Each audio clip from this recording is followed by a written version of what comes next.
rabbil alamin. Assalamualaikum warahmatullahi wabarakatuh. Sekarang penjemputan kelas berapa? Laki apa putra? Apa putri? Putra. Putra putri. SMA. SMP kelas 1. Alhamdulillah, mudah-mudahan diberikan kemuliaan, keberkahan bagi wali-wali santri dan petunjuk dan hidayah. Karena dimanapun seorang ayah dan seorang orang tua, walaupun mereka itu penjahat, bahasanya orang yang jahat, tetapi mereka tidak mau menginginkan anak yang menjadi jahat pula atau rusak. Sebab itu doanya orang tua kepada anaknya, Rabbi firli warhamni, setiap habis sholat, setiap habis azan Rabbi firli wali walidayya warhamkuma kama rabbayani shaghira. Supaya orang tua itu dan anaknya menjadi orang-orang rabbayani shaghira, bisa diayomi, bisa diberikan kebahagiaan seperti dikala dia waktu dia disayangi oleh orang tuanya. Karena sangat penting dicintai oleh kedua orang tua. Sebab itu seorang ayah atau seorang ibu ingin anak-anaknya itu menjadi penolong bagi keluarganya. Seorang anak yang dilahirkan ke dunia ini akan menjadi penolong bagi kedua orang tuanya, menjadi pahala bagi kedua orang tuanya. Sebab itu kalau anak yang nakal atau anak yang rusak akan menjadi malapetaka bagi orang tuanya. Sebaliknya, begitu pula anak yang baik akan menjadi penolong bagi kedua orang tuanya. Sebab itu sehabis azan kita dibaca berapa kali itu? Habis azan, Allahumma rabba hadhihi da'watil tamah wa salatil qa'imah ati sayyidina Muhammadan nabiyyina fadilah wa syarafa wa darajatal aliyah rafi'a wa ma'ahu maqala mahmud alladhi wa'adahu ya arhamar rahimin. Wabaghfirli wal walidayya, doakan kedua orang tuanya. Jadi dalam azan pun juga di dalam doa selalu memberikan doa kepada kedua orang tua. Sebab itu seorang anak tidak akan putus daripada keturunannya akan menyambung dari ayahnya dan keluarganya, kecuali dua orang, Siti Maryam yang mempunyai anak Nabi Isa itu bersanad kepada ibunya, dan Rasulullah Shallallahu Alaihi Wasallam semua bersanad kepada bapaknya, kecuali dua orang itu. Salah satunya Nabi Muhammad Shallallahu Alaihi Wasallam yang mempunyai anak Fatimah Zahra. Semua anak bersanad kepada bapaknya kecuali Fatimah. Itu ada hadisnya. Sebab itu kecuali Fatimah. Fatimah itulah yang menurunkan keluarga daripada keturunan dari nenek moyangnya sampai ke Rasulullah SAW. Dan satu lagi Isa ibnu Maryam, Nabi Isa yang mempunyai ibu Siti Maryam. Nah, mudah-mudahan kita semua beserta ayah ibu kita diberikan petunjuk dan hidayah oleh Allah Subhanahu wa taala. Seorang ayah yang mencuri tidak ingin anaknya menjadi orang pencuri juga. Begitu pula koruptor. Seorang koruptor tidak mau anaknya menjadi koruptor pula. Karena mereka sudah tahu bagaimana menjadi koruptor itu dan mencari jadi penjahat itu, sudah tahu susah dan gelisahnya. Sebab itu banyak anak-anak yang disekolahkan di sekolah-sekolah mahal Ya, sekolah-sekolah mahal supaya apa? Sekolah yang mahal-mahal itu supaya apa? Apakah merubah anak itu menjadi anak yang lebih pintar atau lebih hebat? Tidak, itu untuk menebus dosa kedua orang tuanya. Jadi anak-anak yang disekolahin mahal-mahal itu semuanya untuk menebus dosa kedua orang tuanya. Karena kedua orang tuanya tidak mau anaknya rusak dan hancur seperti mereka. Sebab itu mereka bela-belain anaknya disekolahkan di international school, disekolahkan di luar negeri, karena mereka tidak mau hancur seperti masa lalu mereka waktu mereka hidup. Sebab itu disekolahkan di internasional, beda dengan orang biasa, orang yang tenang. Disekolahkan di pondok pesantren. Karena apa? Karena umat muslim hidup yang sebenarnya adalah di akhirat, di surga. Beda sama orang-orang yang mencari kehidupan di dunia. Itu kalian lihat di belakang situ ada mobil, di belakang masjid itu ada mobil. Kenapa setiap ke masjid mesti pakai mobil? Supaya yang ngasih itu dapat pahala. Karena yang ngasih mobilnya sudah meninggal. Jadi yang ditinggalkan adalah amal jariahnya. Jadi semua yang ditinggalkan itu pasti akan sia-sia. Kecuali yang dipakai di jalan agama Islam, agama Allah. Itu tidak akan sia-sia, akan menjadi abadi. Amalan-amalan itu akan menjadi abadi, akan menemani kita di kuburan. Akan menjadi lampu cahaya di dalam kubur. Dan amalan-amalan itulah akan berbicara kepada kita. Misalnya dulu pernah ngasih makan orang, pernah ngasih orang uang. Nah, amalan-amalan itu akan berbentuk seperti manusia juga, dia akan menemani kita. Dia akan ngobrol dulu, kamu pernah ngasih kepada orang ini. Nah, saya berbentuk amal, jadi tidak sia-sia di hadapan Allah perbuatan baik. Tidak ada yang sia-sia. Sebab itu, buat apa kita belajar agama kalau kita tidak bisa menjadi orang yang lebih baik daripada hari sebelumnya. Mudah-mudahan kita senantiasa diberikan oleh Allah kemuliaan, derajat, diangkat derajat kita di sisi Allah dan sisi orang banyak, menjadi pemimpin di negara sendiri. Jangan jadi budak di negeri sendiri, menjadi pemimpin, menjadi imam, menjadi orang sukses di negeri sendiri. Amin amin ya Allah ya Rabbal Alamin. Ada lagi yang mau bertanya masalah apa?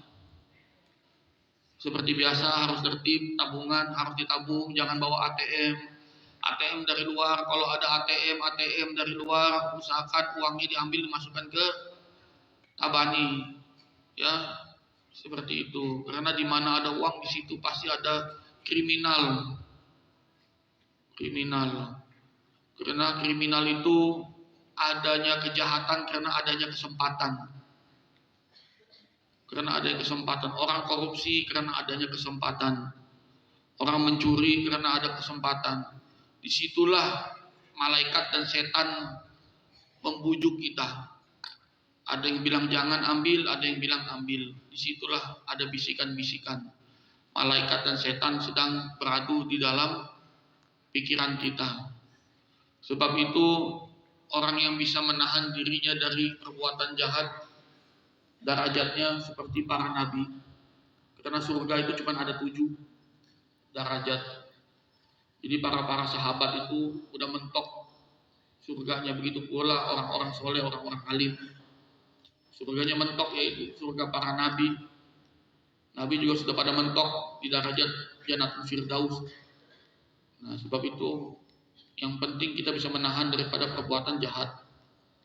Insya Allah ditempatkan di surga yang paling tinggi, yaitu Jannatul Firdaus. Dan sendal jangan pernah gosok baju-baju orang juga. Walaupun kita lihat punya orang jatuh dari jemuran, jangan diambil. Lebih baik punya sendiri walaupun jelek barangnya, ketimbang punya orang tapi bagus dipandang. Karena kepunyaan sendiri itu jauh lebih berharga ketimbang kepunyaan orang lain. Karena sesuatu itu hanya enak dilihat di mata, tetapi tidak enak di hati. Sebab itu orang yang tenang, orang yang tidak memiliki masalah di dunia, dia bisa menenangkan hidupnya, menenangkan dirinya dengan cara apa? Menahan daripada perbuatan-perbuatan yang dilarang oleh agama. Oke? Wali-wali santri datang ke sini niat karena Allah. Jangan kita niat datang ke sini menjenguk, jangan. Kita lillahi ta'ala di sini hanya untuk mencari keridhaan Allah semata. Kalau mau cari uang, tempatnya bukan di sini, di luar. Itu banyak uang di sana. Kalau di pondok, tempatnya mencari keridhaan Allah. Kita mendapatkan ilmu, kita mendapatkan gaji, ya, gaji, bisyarah. Kita niatkan semuanya hanya untuk menggapai keridhaan Allah. Jangan sampai ketika tidak digaji langsung tidak ngajar. Ya, contohnya di luar. Di luar sana itu banyak orang-orang yang bilangnya ikhlas, tapi sebenarnya tidak ikhlas. Karena ikhlas itu bukan di mulut. Ikhlas kok, ikhlas belum. Ikhlas itu tergantung daripada hati kita. Menerima ridho atau enggak. Kalau kita enggak ridho, kita enggak menerima, ya kita berarti belum ikhlas. Makanya Allah Subhanahu wa taala kan berfirman, ketika kamu ridho, Allah pun ridho. Begitu. Kalau kamu enggak ridho, ya Allah enggak ridho juga dengan apa yang kamu kerjakan, walaupun kebaikan apa yang kamu kerjakan. Sebab itu bagaimana keridhaan itu yang kita bisa dapatkan, yaitu harus ikhlas kita. Bagaimana ikhlas itu? Nah, ketika kita ketiban musibah. Contoh, kita ustadz, kita ngajar. Ya. Kalau ngajar pasti dapat gaji. Coba sekali-sekali sebulan gak digaji. Katanya ikhlas. Benar enggak? Kalau ikhlas nggak usah digaji dong. Itu masih berat gitu. Sebab itu kita harus saling ridho dan ikhlas. Contoh ceramah. Kalau ceramah nggak diamplopin, marah nggak? Ikhlas nggak? Kan ilmu kepunyaan Tuhan. Nah, contoh lagi, mau bikin pesantren, ya, bikin video, tolong bantuan dana, ya, zakat, fitrah, terus apa lagi, sedekah, amal jariah, infak, semuanya atas nama amil zakat, kumpulkan zakat, ya, bikin sekolahan tahfiz Quran, ya, sudah jadi. Sekolahnya hasil zakat, hasil infak orang-orang yang dia bikin video. Lepas itu sekolah di situ bayar. Katanya untuk tahfiz Al-Quran, untuk anak-anak hafal Quran, supaya anak-anak yang hafal Quran ini yang sedekah bisa dapat pahala. Tapi yang masuk di situ mesti bayar pesantrennya. Coba lihat pesantren-pesantren yang dibangun sama artis-artis atau sama ustadz-ustadz terkenal. Mereka minta-minta dana kemana-mana. Mereka minta uang kemana-mana. Tapi yang mau masuk di situ, yang masuk sekolah di situ mesti bayar lagi. Pahalanya di mana? Ya kan, ikhlasnya di mana? Kalau dibilang ilmu, kita mengajar ilmu punya Allah. Kamu punya sampean.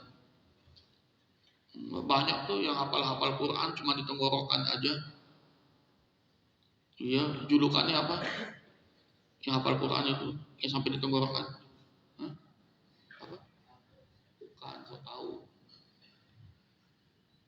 Al-Hafiz. Bukan.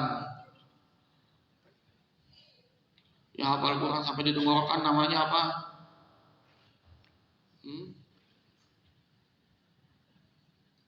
Siapa? Hawarij.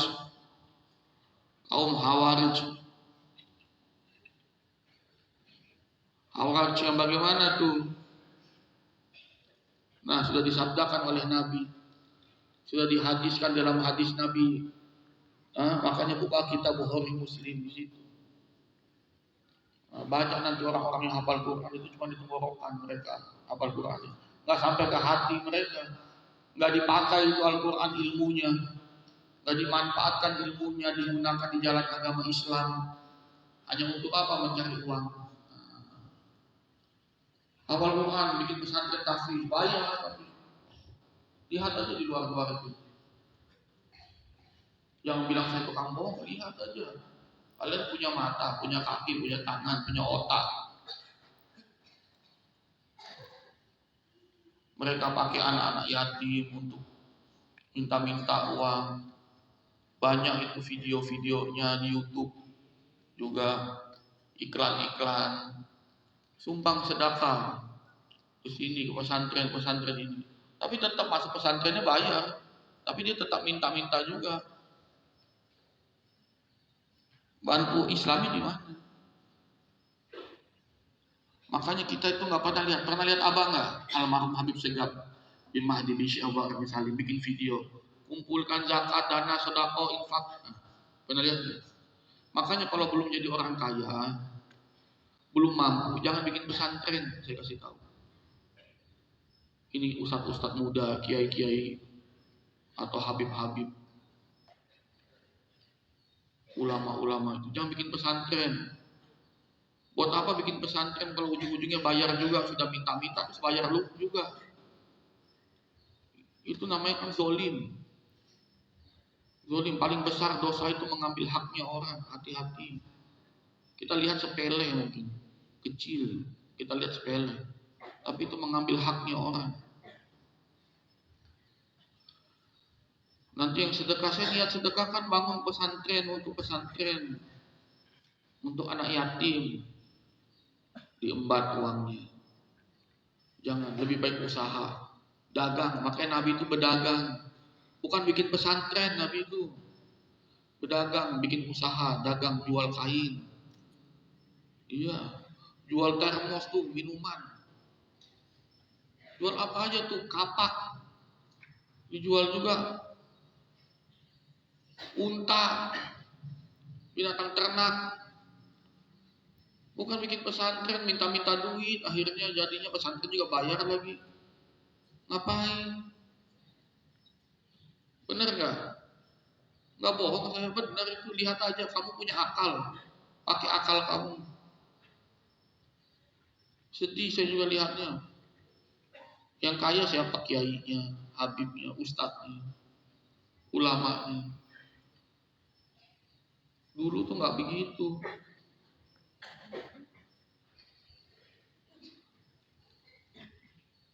Iya. Kalau mau jadi kaya dagang lebih baik. Lebih baik jualan tai sapi, saya kasih tahu. Jualan tai sapi jadi pupuk, bisa jualan dapat duit. Bener nggak? Iya, daripada anak-anak yatim dimanfaatkan, dijual belikan, sumbang ke anak yatim ini, ke anak yatim ini, uangnya dimakan, dosa. Dosa besar, dosa yang tidak diampuni oleh Allah itu salah satunya memakan harta anak yatim. Makanya jangan gampang-gampang. Makanya Abah itu gak pernah minta-minta. Ada gak videonya? Lihat videonya Abah minta-minta untuk bikin zakat ini, bikin pesantren ini, bikin masjid, nyumbang ke sini, nyumbang ini. Ada gak? Gak ada kan? Karena itu resikonya berat. Lebih baik kita jualan daripada jualan anak yatim.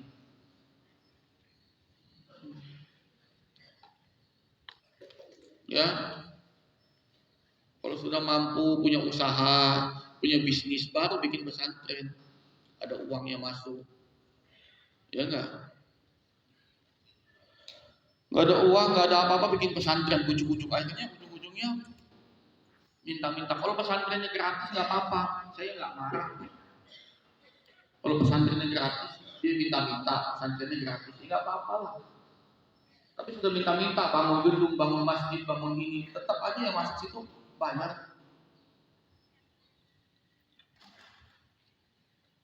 Bener nggak? Tahu nggak ustadz-ustadz yang terkenal itu kan banyak punya pesantren. Coba kamu masuk di situ. Saya mau montok Pak, dimintain duit. Bener nggak? Langsung dimintain SPP, biaya masuk langsung ada nomor. Makanya itu sayangi orang yang ikhlas. Abah Habib Segapi Mahdi bin Syekh Bakti Salim, Umunal Mahbub Hajah Umi Wahidah binti Haji Abdul Rahman, dan keluarganya orang ikhlas, jangan disakitin hatinya. Jangan. Orang kalau sudah ikhlas sama kita, sama Allah ikhlas, kita dosa sama mereka, aduh dosa besar. Seperti membunuh para nabi dosanya. Iya. Orang kalau baik sama kita, terus kita zolim sama orang baik, dosanya seperti membunuh para nabi. Karena nggak ada dosa yang lebih besar daripada menzolimin orang.